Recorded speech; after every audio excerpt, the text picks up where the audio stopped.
Hey everybody, so today we are going to continue on part 3 of our Working with Excellence. What does the Bible say about work? Welcome to Old Women Teach. I am Melissa Dean. I am going to finish this up today because I have an exciting announcement about some teaching we have coming up here starting Thursday, and you don't want to miss it. Okay. Be sure to like and share our YouTube page. Getting lots of followers. Appreciate that. We just want to get the word out that you can work, you can do it with excellence, you can share the love of God and the beauty of the Christ working within our life with outside the walls of the church. Okay, so what we've been talking about is, in part 1, we discussed just a brief recap. We don't want to take too much time. I want to keep these videos a little bit short so that you can watch them during your lunch break or during a break or whatever your schedule allows. So part 1, we talked that we're to do everything with excellence as unto God, not unto man. That's Colossians 3:23. Okay, we also talked about work is not a bad thing. Okay, yes, Adam was cursed to have to till the ground with sweat. In other words, it was going to be harder for him, but God commanded Adam to be working in the garden. He was to dress and to keep it, and we went into what those words mean in the Hebrew. Also, we talked about that God did it, right? The Bible says that he rested from his work on the 6th day. The 7th day. We also talked about that man did it, okay, commanded Adam to do it. We also went over to Proverbs 31 and talked about that women did it. In part 2, we discussed an example of a man, an example of a woman who worked with excellence. We talked about Joseph, that even before he was pastor, before he was on a committee, before he was given the promotion, before he was asked to lead anything, even while he was in the prison, he was using the gifts and the talents that God gave him in interpreting dreams, which, as we talked about in Proverbs, your gift will make room for you before the king. And eventually that's exactly what it did. The butler told the king, or told Pharaoh, listen, while I was in prison, this man did this. And then Joseph was brought to rule over all of Egypt, second only to Pharaoh himself. Then we talked about Rebekah, how that Abraham sent his servant to find a wife for Isaac. And then there were conditions on that, right? The servant said, Lord, I want to do good by Abraham. I want to bring back the right person. How am I going to distinguish between all these damsels that have come to the well to draw water?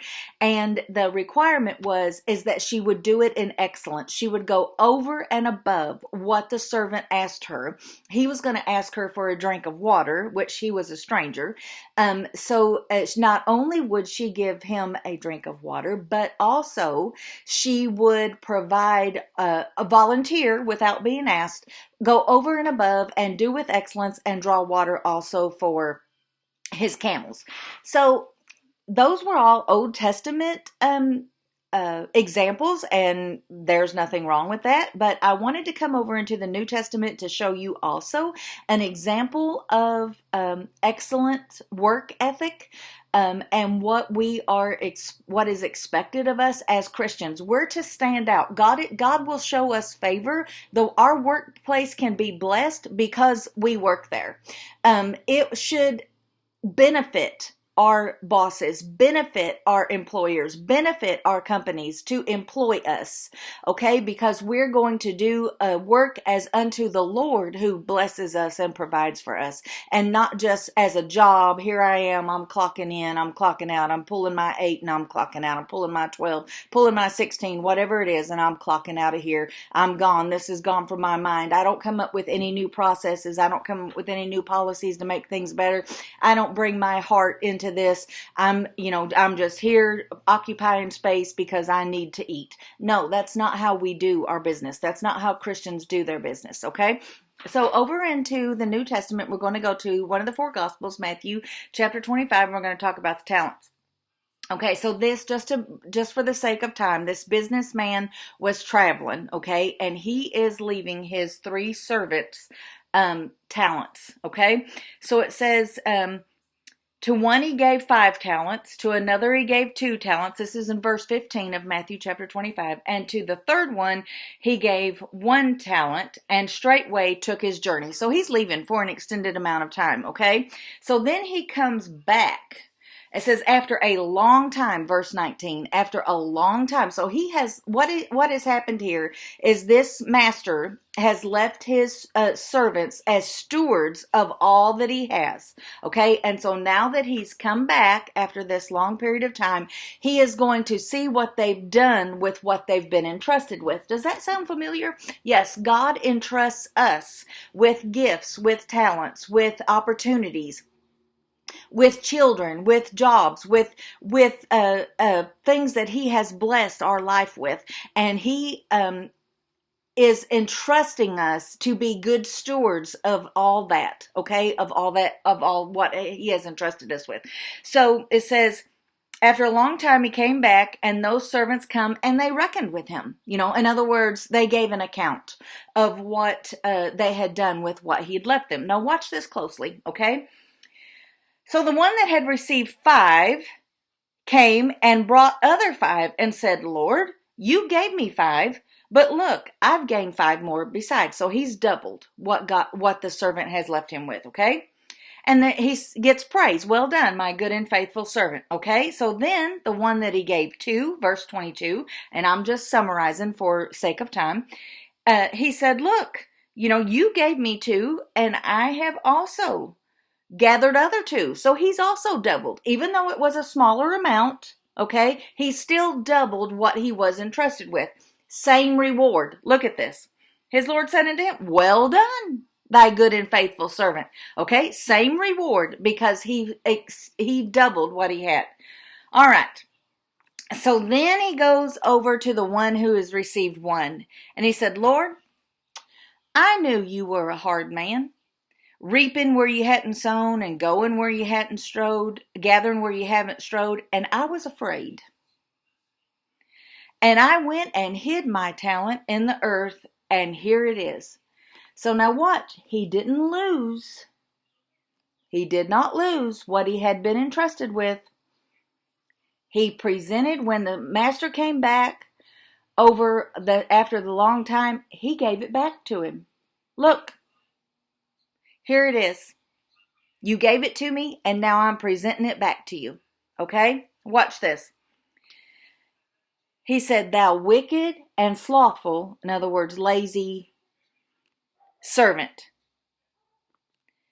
You should have at least put it with the exchangers, and I would have received interest.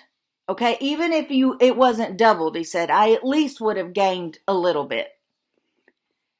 Take therefore this one and give it to the one that has the 10. Give it to the one that showed the most productivity, okay? This is written spiritually, of course, but what can we glean out of this? Even in the absence of their master, okay? So even though there wasn't someone looking over their shoulder, how can we apply this to our daily life? Even though there wasn't someone looking over their shoulder, COVID sent a lot of us home to work, right? So we don't have someone looking over our shoulder saying, do this, do this, do this. What about this? What about this? Did you get that done? Did you get that done? We don't have, someone's not over our shoulder saying, did you feed your children today? Did you, mop your floors today? Are those bathrooms clean? Or did you do your laundry? Is that gas pump? Did you take care of this customer? No, none of that. Okay? Because we're supposed to have the responsibility and the good enough work ethic to do what we do every day, what we've been entrusted with, our gifts and talents, with excellence on our own. Even in the absence of their master, they doubled. They were good stewards of what that they had been entrusted with. They took seriously their responsibility. Okay? And they profited their master, which in turn profited them. Well done, thy good and faithful servant. Okay, well done. They received praise. They received honor. They received glory from their master. So to sum all this up, God commanded Adam We discussed women. We discussed excellence. In this story, it's the master demanded a return on the investment that he had entrusted his servants with, okay? God commands a return on the investment of the gifts and the talents that he has entrusted us with, of the spiritual gifts, the blessings that he has entrusted us with, the opportunities that he has entrusted us with.